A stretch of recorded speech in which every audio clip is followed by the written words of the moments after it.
నమస్కారం. శివయ్య అనుగ్రహం అందరిపై ఉండాలని కోరుకుంటూ హిందూ ధర్మంలో అత్యంత పవిత్రమైన పర్వదినం మహాశివరాత్రి.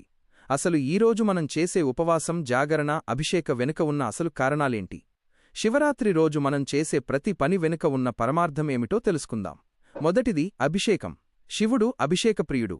మన మనసులోని అహంకారాన్ని, కోపాన్ని కడిగేసి నిర్మలంగా మార్చుకోవడమే దీని అంతరార్థం. రెండవది ఉపవాసం, అంటే భగవంతుడికి దగ్గరగా ఉండటం. ఇది మనలో క్రమశిక్షణను పెంచుతుంది.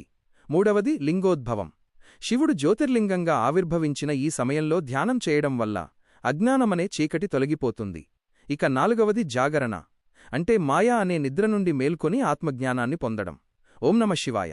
శివరాత్రి రోజు ఇంటిని శుభ్రం చేసుకుని, తోరణాలు కట్టుకుని, శివయ్యకు భక్తితో నైవేద్యం సమర్పించి ప్రసాదం పెడతారు. ఇంట్లోని వారంతా రోజంతా ఉపవాసం ఉండి రాత్రి పండ్లు తిని ఉపవాసం విరమిస్తారు. ఆ రాత్రంతా కంటిమీద కునుకు లేకుండా శివయ్య భజనలతో జాగరణ చేస్తారు.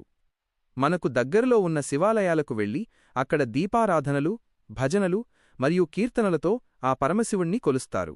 ఓం నమః శివాయ. అందరికీ మహాశివరాత్రి శుభాకాంక్షలు. ఈ వీడియో మీకు నచ్చితే లైక్ చేయండి, షేర్ చేయండి. మరిన్ని భక్తి సమాచారం కోసం మన ఛానల్ని సబ్స్క్రైబ్ చేసుకోండి.